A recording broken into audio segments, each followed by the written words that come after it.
The Poem of the Man God. Preparation for the Passion. Chapter 578. Prophecy on Israel. Miracles worked during the journey from Jericho to Bethany. 17th of March, 1947. It is daybreak, and its whiteness is shading into the early pink hue of dawn. The fresh silence of the country is broken more and more, and is adorned with the trills of the awakened birds. Jesus is the first to come out of Nike's house. He silently sets the door ajar and turns his steps towards the green orchard resounding with the limpid notes of blackcaps and the flute-like song of blackbirds. But before he arrives there, 4 people come from it towards him. 4 of those who were in the unknown group yesterday and who had never uncovered their faces. They prostrate themselves to the ground and at Jesus' order, and at the question he asks them, after greeting them with a salutation of peace. "Stand up. What do you want of me?" They stand up, throw their mantles behind their backs and push back their linen headgears, with which they had hidden their faces, as do Bedouins. I recognized the thin, pale face of Joel of Abia, the scribe seen in the vision of Sabea. I do not know the others until they mention their names. "I, Judas of Beth-horon, the last of the true Hasideans, the friends of Mattathias as Asmonean. I, Eliel, and my brother Elkanah from Bethlehem in Judah, the brothers of Johanna, your disciple, and we have no greater title than that. We were absent when you were strong. We are at present, now that you are persecuted. I, Joel of Abia, whose eyes have been blind for so long, but are now open to the light." I had already dismissed you. What do you want of me? "To tell you that if we are covered up, it is not because of you, but," says Eliel. "Come on, speak up." "But Joel, you had better speak, because you are the most informed." "Lord, what I know is so horrible. I would not like even the clods of earth to hear, to know what I am about to say." The clods will really be startled, but I shall not, because I know what you want to say. But speak just the same. "If you know, do not let my lips tremble saying such a dreadful thing. It is not the case that I think that you are lying, saying that you know, and that you want me to speak to inform you, but just because—" "Yes, because it is a thing that cries to the Lord. But I will mention it to persuade everybody that I know the hearts of men. You, a member of the Sanhedrin and won over to the truth, have found out something that you cannot bear by yourself, because it is too great. And you went to these true Judeans whose spirits are only good, to consult with them. You did the right thing, although it will be to no avail.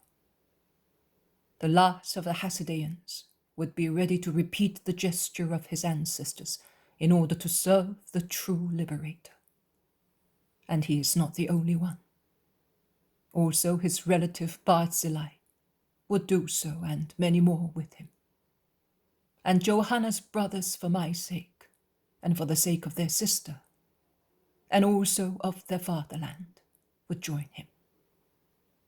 But I shall not triumph by means of lances and swords. Enter the truth completely. My triumph will be a celestial one. You.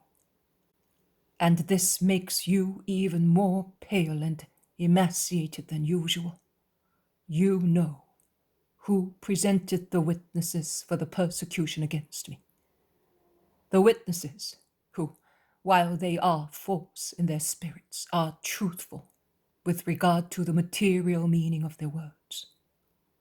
Because I did infringe the Sabbath when I had to flee, as my hour had not yet come, and when I saved 2 innocents from the highwaymen. And I could say that necessity justified the actions, as necessity justified David for eating the consecrated bread. It is true that I took shelter in Samaria, although, when my hour came and the Samaritans suggested that I should remain with them as their pontiff, I refused honors and safety to remain faithful to the law, even if that means handing myself to my enemies. It is true that I love sinners and prostitutes to the extent of tearing them away from sin. It is true that I preach the ruin of the temple, even if these words of mine are nothing but the Messiah's confirmation of the words of his prophets. He who makes these and other charges, and turns also miracles into indictments, and has made use of everything on the earth to try to induce me to sin and be able to add further charges to the previous ones, is one of my friends. That also was said by the king prophet, from whom I descend through my mother. He who shared my bread raised his heel against me. I know. I would die twice if I could, not to prevent him from committing the crime. By now, his will has surrendered to death, and God does not do violence to man's freedom. But if at least, if at least the torture of the horrible deed accomplished would make him repent at God's feet. That is why you, Judas of Beth-horon, yesterday admonished Manaen to be quiet, because the snake was present, and he might have damaged the disciple, besides the master. No, only the master will be struck. Be not afraid. It will not be because of me that you will have sufferings and misfortunes, but because of the crime of a whole population. You will all have what the prophets said. Oh, my miserable fatherland, miserable land, that will experience the punishment of God. Miserable inhabitants and children whom I now bless, and I would like to be saved, and who, although innocent when adults, will suffer the torture of the greatest misfortune. Look at this land of yours, flourishing, beautiful, green and flowery like a wonderful carpet, as fertile as Eden. Impress its beauty on your hearts, and then, when I shall have gone back whence I came, run away. Run away while you can, before the desolation of ruin, like a hellish fury, spreads here, demolishing and destroying, making everything sterile and burning, more than happened at Gomorrah, more than happened at Sodom. Yes, more than there, where it was nothing but quick death. Here, Joel, do you remember Sabea? For the last time she prophesied the future of God's people who did not want the Son of God. The 4 men are dumbfounded. The fear of the future makes them dumb. Eliel at last says, "What do you advise us to do?" "Yes, go. There will be nothing left here worthy of detaining the children of Abraham's people. On the other hand, you notables of the people in particular would not be left here. The mighty ones made prisoners embellish the triumph of the victor. The new and immortal temple will fill the earth with itself, and every man seeking me will have me, because I shall be wherever a heart loves me. Go, take your women, sons, and the old ones away. You are offering me salvation and help. I advise you to save yourselves, and I help you by means of this advice. Do not disregard it. But now, what greater harm can Rome do us? We are dominated, and if her law is a hard one, it is also true that Rome has rebuilt houses and towns, and really, you had better know that not one stone will be left intact in Jerusalem. Fire, battering rams, catapults, spears will knock down, demolish, destroy every house, and the holy city will become a cavern, and will not be the only one. Our fatherland will become a cavern, the grazing ground of onagers and jackals, as the prophets say, and not for 1 or more years, or for ages, but forever. The desert, aridity, sterility, that is the destiny of this land. The field of contentions, the place of torture, the dream of reconstruction always destroyed by an inflexible sentence. Attempts at resurrection stifled at birth. The destiny of the land that rejected the Saviour and wanted a dew that is fire on culprits. So, will there never again be a kingdom of Israel? Shall we never again be what we dreamed? Asked the 3 Jewish notables in panting voices. Joel, the scribe, is weeping.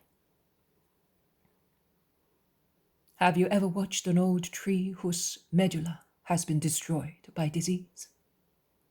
For years, it vegetates with difficulty, with so much difficulty that it neither blossoms nor yields fruit. Only rare leaves on the worn-out branches reveal that there is still a little lymph rising. Then in April, it blossoms miraculously. It becomes covered with dense foliage, and the owner, who for many years took care of it without receiving any fruit, rejoices, thinking that it has recovered and has become luxuriant after so much decay. Oh, deception! Sudden death follows such an exuberant outburst of life. The blossoms, leaves, and little fruit fall off, while they seem to have already set on the branches, promising a rich harvest. And with a sudden crash, the tree, rotten at its base, falls to the ground. That is what Israel will do. After ages of sterile, scattered vegetation, it will gather on its old trunk and will have an appearance of reconstruction. The dispersed people gathered together at last, gathered and forgiven, yes. God will wait for that hour to end the course of ages. Then time will no longer exist, but only eternity. Blessed are those who, being forgiven, will form the fleeting blossoms of the last Israel, that after so many ages will have become of the Christ, and will die redeemed with all the peoples of the earth. Blessed with those who, among them, have not only become acquainted with my existence, but have embraced my law as the law of salvation and life. I can hear the voices of my disciples. Go before they come. It is not out of cowardice, Lord, that we are trying to remain unknown, but to serve you, to be able to serve you. If they knew that we I, in particular, have come to you. We should be excluded from future resolutions, says Joel. I understand, but bear in mind that the snake is wily. You, in particular, Joel, be cautious. Oh, let them kill me. I would prefer my death to yours, so that I should not see the days you mentioned. Bless me, Lord, to fortify me. I bless you all in the name of God, one and trine, and in the name of the Word incarnate, to be salvation for the men of goodwill. He blesses them collectively with a wide gesture, and then he lays his hand on each of the 4 heads bent at his feet. They then stand up. They cover their faces again and disappear among the trees and the orchard and the hedges of the blackberries that separate pear trees from apple trees, and the latter from the other trees. Just in time, because the 12 apostles come out of the house in a group looking for the Master in order to set forth. And Peter says, "In front of the house, towards the town, there is a large crowd of people whom we held back with difficulty to let you pray. They want to follow you. None of those you dismissed have left. On the contrary, many have come back and many have just arrived. We reproach them. Why? Let them follow me. I wish everybody did so. Let us go." And Jesus, after putting on the mantle that John hands him, places himself at the head of his apostles. He arrives at the house. He passes by it. He takes the Bethany road and intones a psalm in a loud voice. The people, a real crowd, the men first, then the women and children follow him, singing with him. The town is left behind in its enclosure of greenery. The road is busy with pilgrims, and on the roadside, many beggars raise their plaintive voices to move the crowd to pity, and thus receive abundant alms. Cripples, maimed and blind people, the usual miserable people who, in every age and in every region, are in the habit of gathering wherever a festivity assembles crowds. And if the blind people cannot see those who are passing by, the others can see them, and as they know how kind the Master is to the poor, they utter their cries louder than usually to draw Jesus' attention. But they do not ask for miracles. They only ask for alms, and Judas gives them alms. A well-to-do looking woman stops the donkey, which she is riding, near a robust tree that shades a crossroad, and she waits for Jesus. When he is close at hand, she slides down from her mount and prostrates herself with some difficulty, because she is holding in her arms a little child who is completely inert. She lifts it without saying a word. Her eyes and distressed face are praying. But Jesus is surrounded by people forming a hedge, and he cannot see the poor mother kneeling on the roadside.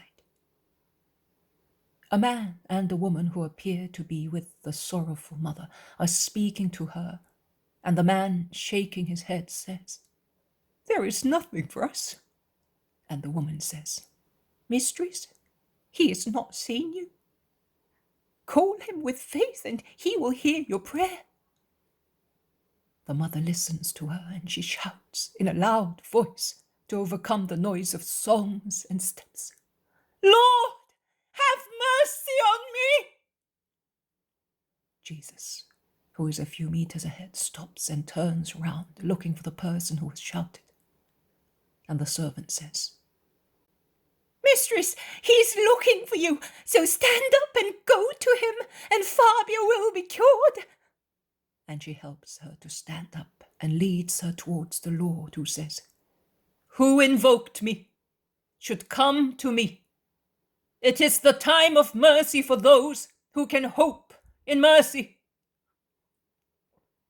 The two women elbow their way through the crowd, the servant in front preparing the way for the mother who follows her.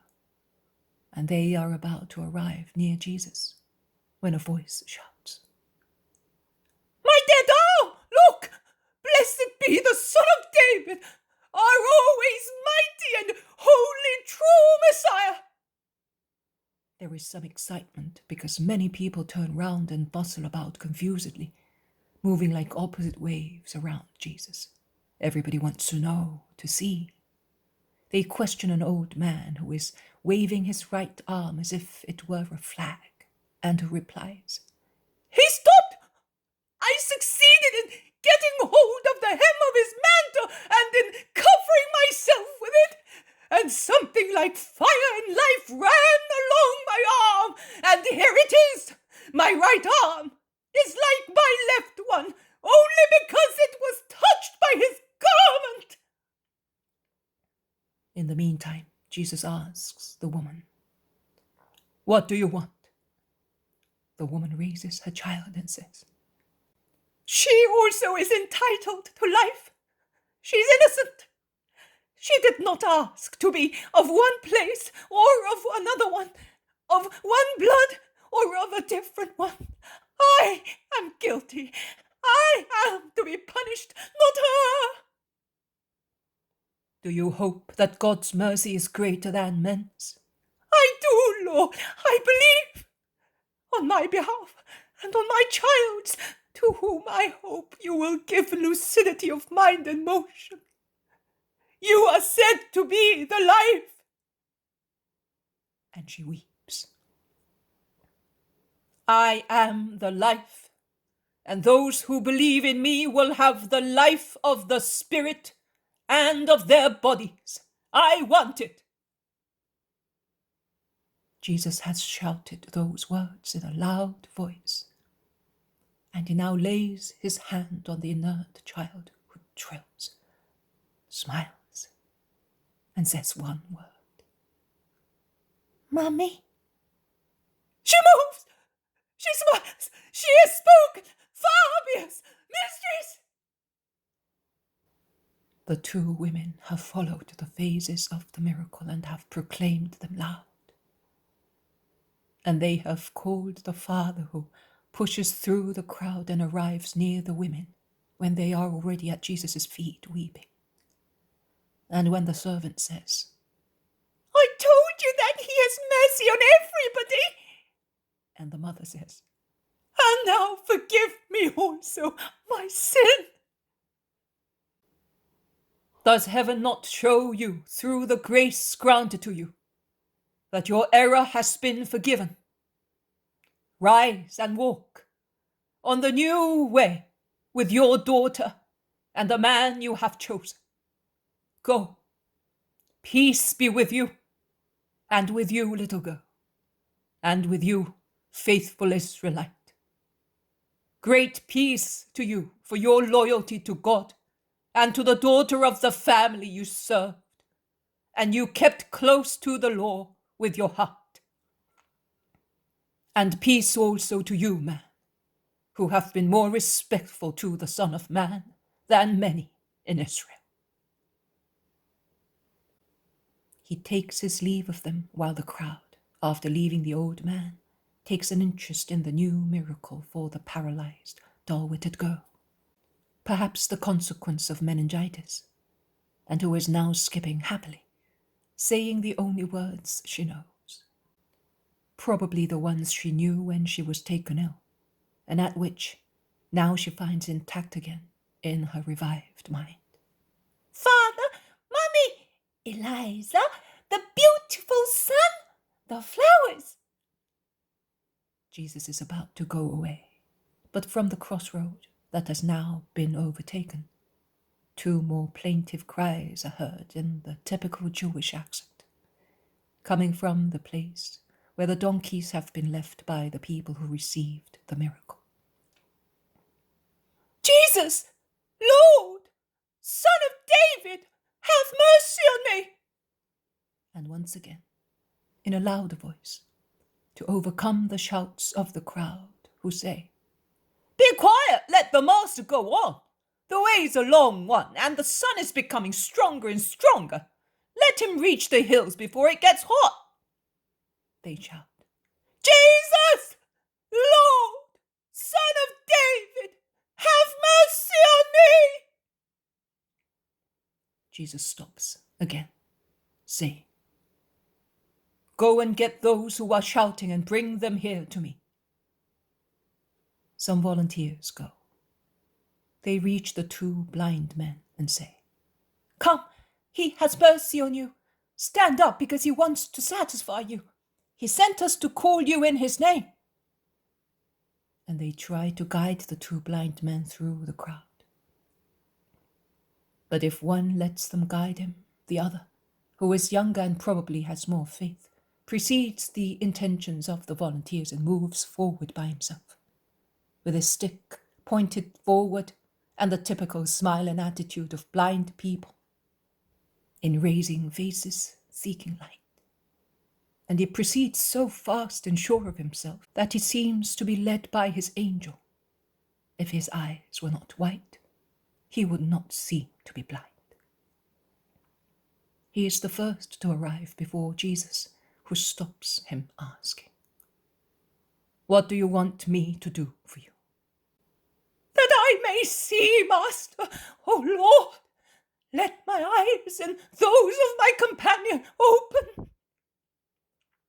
The other blind man has arrived, and they make him kneel near his companion. Jesus lays his hands on their raised faces and says, Let it be done as you wish.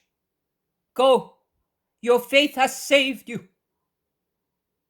He removes his hands, and two cries come from their lips. I can see Uriah! I can see Bartimaeus!